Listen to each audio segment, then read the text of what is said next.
বেশিরভাগ মানুষ মনে করে ধনী মানুষগুলো এই কারণে ধনী হয় কারণ তারা ভালো স্কুল ও কলেজে পড়াশোনা করেছে আর তাদের কাছে অনেক বড় বড় ডিগ্রি আছে। কিন্তু এটা সত্যি নয়, কারণ স্কুল ও কলেজে কেবলমাত্র ইনফরমেশন দেওয়া হয়, কোনো রকমের স্কিল শেখানো হয় না, যে কারণে ওই ইনফরমেশনের সাহায্যে জব পাওয়া সম্ভব। কিন্তু ওই নলেজ দিয়ে কখনোই একটি মানুষ ধনী হতে পারবে না, কারণ ধনী হবার জন্য ফাইন্যান্সিয়াল এডুকেশন অনেক বেশি প্রয়োজন, যা স্কুল ও কলেজে শেখানো হয় না। কিন্তু ধনী মানুষগুলো তারা তাদের সন্তানদের বাড়িতেই ফাইন্যান্সিয়াল এডুকেশন দিয়ে থাকে, আর এই কারণেই তাদের সন্তান তাদের মতোই ধনী হয়ে যায়। আর আমাদের মনে হয় ধনী মানুষগুলো হলো অনেক বেশি ভাগ্যবান, কারণ তারা জন্ম থেকেই সব কিছু হাতের কাছে পেয়ে গেছে। কিন্তু সত্যিটা হলো, ধনী মানুষগুলো যে কথা তাদের সন্তানদের শেখায়, যদি আপনিও সেই কথাগুলো জানতে পারেন, তাহলে আপনাকেও ধনী হওয়া থেকে কেউ আটকাতে পারবে না। আর এই কারণেই আজকের এই ভিডিওতে আমি আপনাদের 6টি লেসনের কথা বলবো, যে লেসনগুলো ধনী মানুষ তাদের সন্তানদেরকে শেখায়। তো চলুন শুরু করা যাক। Number 1, importance of money. ধনী মানুষগুলো এই কথাটা জানে ফাইন্যান্সিয়াল ফ্রিডমের জন্য মানি ম্যানেজমেন্ট শেখা অনেক বেশি প্রয়োজন, আর এই কারণেই এরা এদের সন্তানদের অল্প বয়সেই টাকার মূল্যটা বোঝা শিখিয়ে দেয়।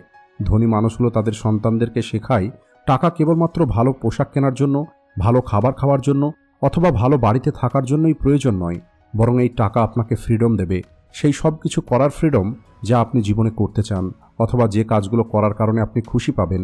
একটি ধনী বিজনেসম্যান তার সন্তানদেরকে এটাই বলে যে কিভাবে উনি ওনার কঠোর পরিশ্রমের সাহায্যে এই বিজনেসটা দাঁড় করিয়েছেন। অন্যদিকে গরিব এবং মিডল ক্লাস পরিবারের সন্তানদেরকে এটাই বলা হয় যে তুমি ভালোভাবে পড়াশোনা করো, তাহলে তুমি একটি ভালো চাকরি পাবে। কিন্তু একটি ধনী মানুষ তার সন্তানদেরকে টাকার আসল ভ্যালুটা শেখায়।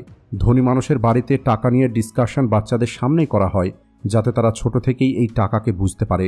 অনেকবার এই ধনী মানুষগুলো তাদের ছোট্ট বাচ্চাদের গ্রসারি শপে পাঠিয়ে দেয়, যাতে বাচ্চারা প্রাইস কম্পেয়ার করা এবং বাজেট ফলো করা শিখতে পারে। ধনী মানুষগুলো তাদের সন্তানদের ছোট থেকেই সেভিংস, বাজেটিং এবং ইনভেস্টিং শিখিয়ে দেয়। Number 2, understand asset versus liability. ধনী মানুষগুলো তাদের সন্তানদেরকে কিছু শেখাক অথবা না শেখাক, অ্যাসেট এবং লাইবিলিটির মাঝের পার্থক্যটা অবশ্যই শেখায়। ধনী মানুষরা বলে অ্যাসেট হলো সেই সমস্ত জিনিস যা তোমার পকেটে টাকা নিয়ে আসবে, অন্যদিকে লাইবিলিটি হলো সেই সমস্ত জিনিস যা তোমার পকেট থেকে টাকা বার করে নেবে। উদাহরণ হিসাবে, যদি আপনি একটি ফ্ল্যাট কেনেন আর আপনি ওই ফ্ল্যাটটাকে রেন্টে দিয়ে দেন, তাহলে ওই ফ্ল্যাট আপনার জন্য একটি অ্যাসেট, কারণ সেখান থেকে আপনি প্রতি মাসে ইনকাম পাচ্ছেন। অন্যদিকে যদি আপনি একটি লাক্সারি গাড়ি কেনেন আর ওই গাড়িটা আপনি নিজের প্রয়োজনে ব্যবহার করেন, তাহলে এটা হলো আপনার জন্য লাইবিলিটি, কারণ ওই গাড়ি থেকে আপনার কোনো রকমের ইনকাম হচ্ছে না, বরং গাড়িতে পেট্রোলের জন্য এবং গাড়ির মেনটেন্যান্সের জন্য আপনার পকেট থেকে টাকা খরচ করতে হচ্ছে।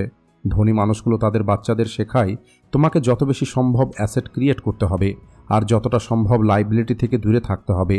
রবার্ট কিওসাকি ওনার বই রিচ ড্যাড পুয়ার ড্যাডের মধ্যে এই অ্যাসেট এবং লাইবিলিটির কনসেপ্টটাকে খুব ভালোভাবে বুঝিয়েছেন, কারণ এই লেসনটা যদি আপনি না বোঝেন, তাহলে আপনি কখনোই ধনী হতে পারবেন না।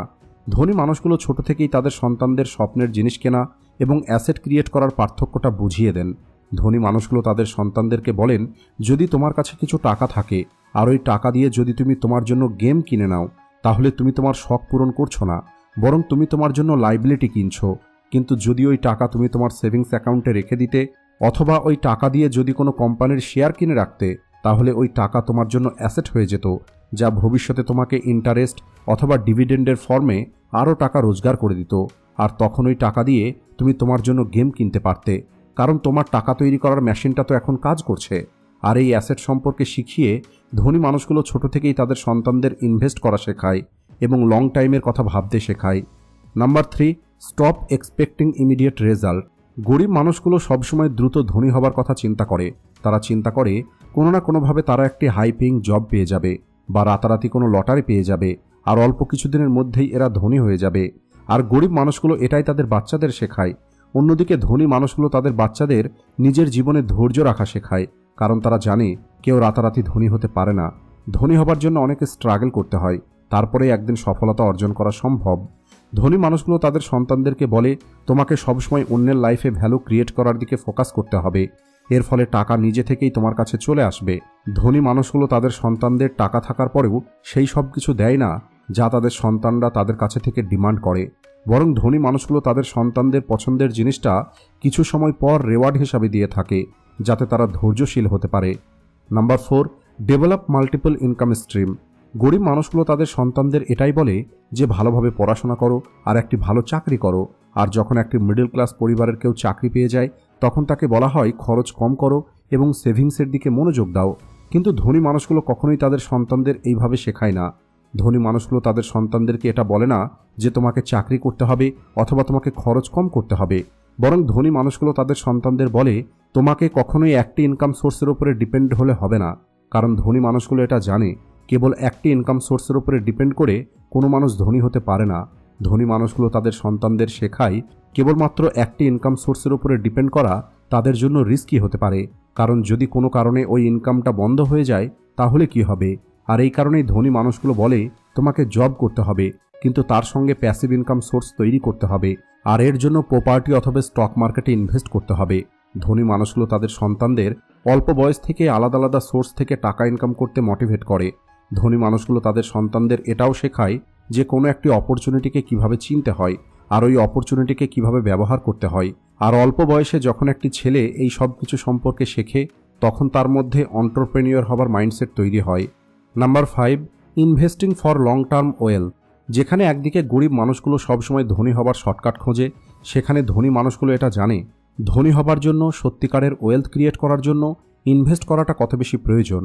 আর এই কারণেই ধনী মানুষগুলো অনেক অল্প বয়সেই তাদের সন্তানদের লং টার্মের ইনভেস্টমেন্টের ভ্যালুটা বুঝিয়ে দেয়। এরা তাদের সন্তানদেরকে বলে টাকা কেবলমাত্র সেভিংস অ্যাকাউন্টে রেখে কোনো লাভ হবে না, বরং ধনী হবার জন্য টাকাকে নিজের কাজে লাগাতে হবে।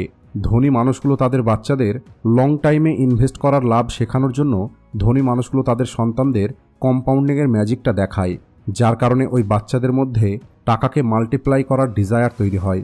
ধনী মানুষগুলো তাদের সন্তানদের স্টক মার্কেটের বেসিক স্ট্র্যাটেজি শেখায়। ধনী মানুষগুলো তাদের সন্তানদের সঙ্গে মার্কেট সম্পর্কে কথা বলে, কোন বিজনেসটা ভালো চলছে, কোন বিজনেসে লস হতে পারে, এই সব কিছু সম্পর্কে এরা ডিসকাস করে, যে কারণে ধনী মানুষের সন্তানগুলো ছোট থেকেই সেই সমস্ত কথাগুলো জেনে যায় যে কথাগুলো সাধারণত মানুষ কোর্স করে শেখে। ধনী এবং গরিব মানুষের মধ্যে পার্থক্য এই কারণেই তৈরি হয় কারণ একটি গরিব মানুষ কখনোই বড় কিছু চিন্তা করে না, এদের মধ্যে ধনী মানুষের মতো ধৈর্য থাকে না। গরিব মানুষগুলো টাকাকে খারাপ মনে করে। গরিব মানুষের মনে হয় টাকা হয়ে গেলে মানুষের মধ্যে অহংকার চলে আসে, আর এই চিন্তাগুলোই গরিব মানুষদের কখনোই ধনী হতে দেয় না।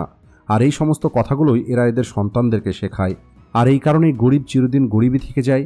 অন্যদিকে ধনী মানুষগুলো তাদের সন্তানদের লাইফ এবং ফাইন্যান্স সম্পর্কে সমস্ত কথা ছোটতেই শিখিয়ে দেয়, যে কারণে ধনী মানুষগুলোর মতোই তাদের সন্তানরাও ধনী হতে থাকে। তাই যদি আপনিও আপনার জীবনে ধনী হতে চান তাহলে আপনাকেও ধনী মানুষের এই 5টি লেসন শিখতে হবে। আজকের ভিডিওটি এই পর্যন্তই। ভিডিও ভালো লাগলে ভিডিওটিকে লাইক ও শেয়ার করতে ভুলবেন না।